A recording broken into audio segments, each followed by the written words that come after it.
Como vai, pessoal? Tudo bom? Essa é a última parte do nosso vídeo sobre a doença de Hashimoto, que é uma doença autoimune.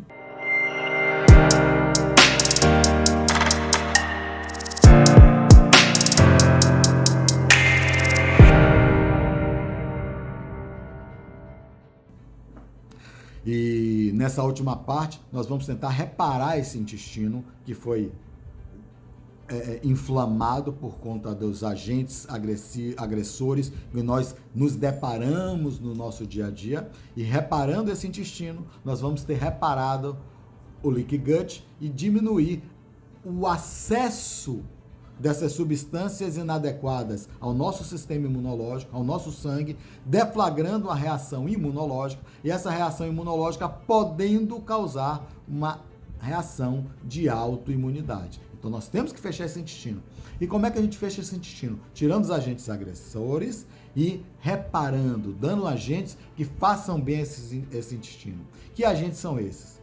O intestino precisa de fibra para se alimentar. Então nós temos que comer mais frutas e verduras. Essas são as fibras que nós não absorvemos, mas que as bactérias sabem absorver.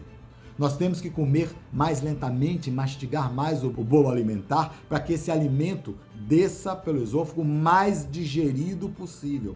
E essa digestão fica mais fácil, mas quando está mais digerido, a digestão estomacal fica mais fácil, porque permite que o ácido clorídrico quebre as proteínas, não deixando que proteínas inteiras cheguem ao intestino, que não serão absorvidas pelo enterócito, que só absorve aminoácidos, e serão absorvidas e metabolizadas por bactérias que não servem, por bactérias ruins, gram-negativas. E aí permanece a desbiose. Então nós temos que nos alimentar com alimentos com fibras e verduras.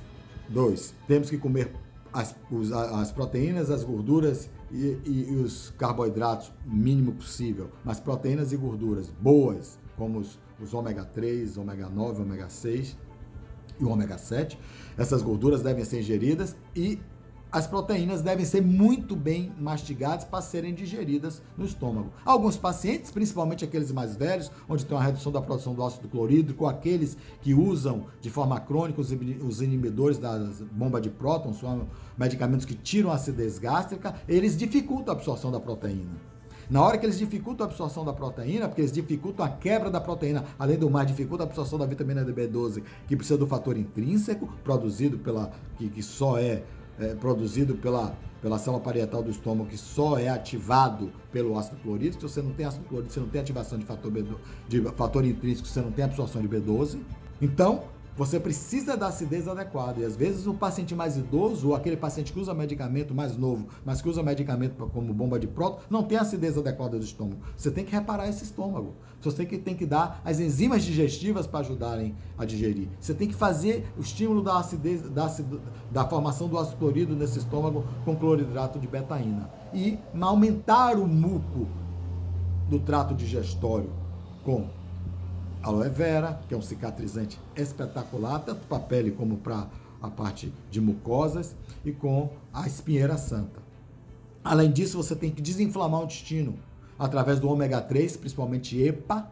O ômega 3 tem o EPA e o DHA, para o intestino principalmente EPA, para o cérebro o DHA. E temos que dar também, você pode utilizar também a berberina, o gingirol e pode usar também até a metformina. Com esse tipo com a alimentação adequada, retirando os alimentos ruins e reparando o intestino com essas coisas que eu te falei, você vai ao longo dos meses diminuindo a inflamação, tirando a gasolina do fogo, e o processo autoimune vai diminuindo. O médico pode ter essa observação observando os níveis de autoanticorpos. Ele vai ver que o anti-TPO começa a cair, e esse é o intuito. Você vai ver o autoanticorpo começando a cair, o anti-TPO começando a cair, o paciente começando a ter menos problemas. Além disso, como é uma doença da tireoide, nós temos que dar subsídios para a tireoide trabalhar. E a tireoide não trabalha se não tiver níveis adequados de selênio, o que faz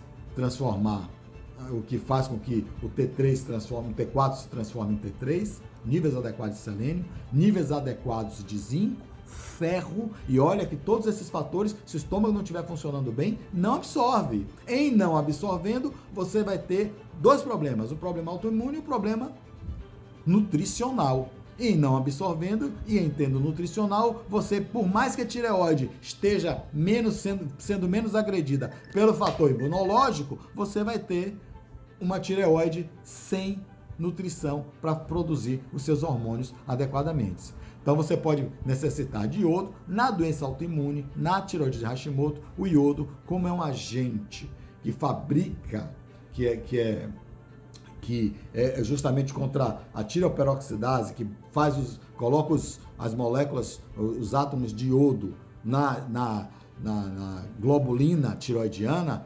Quando você dá muito iodo na doença de Hashimoto, você pode aumentar o anti-TPO. Então, na doença de Hashimoto especificamente, o iodo talvez não seja indicado. Você deve dosar na urina para ter uma avaliação melhor. Mas nas outras doenças de hipotireoidismo, se você tiver um déficit de iodo, você deve repor. Mas o zinco, o selênio, a vitamina D, o ferro, esses são necessários. Além disso, para produzir a tireoglobulina, você precisa de tiroxina, que é um aminoácido que você tem através da alimentação. Você precisa de glutamina e metionina.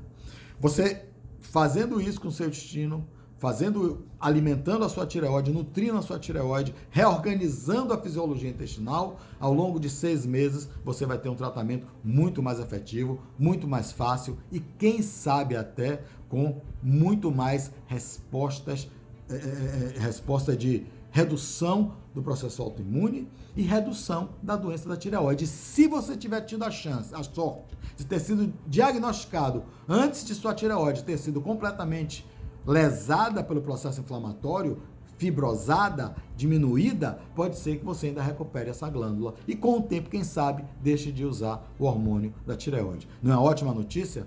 Além do mais, sabe-se que quando você tem uma doença autoimune, você pode ter outra.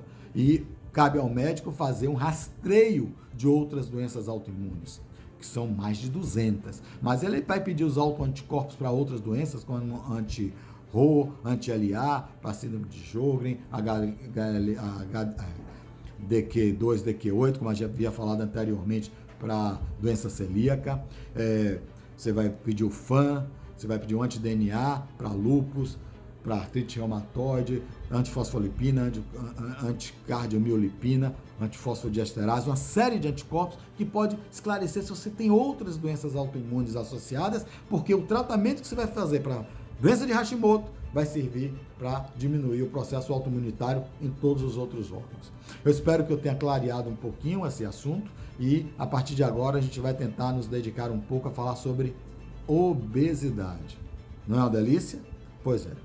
Será um motivo de nossos próximos posts. Aliás, já venho postando algumas coisas e dos nossos próximos vídeos. Muito obrigado pela atenção a todos. Até a próxima.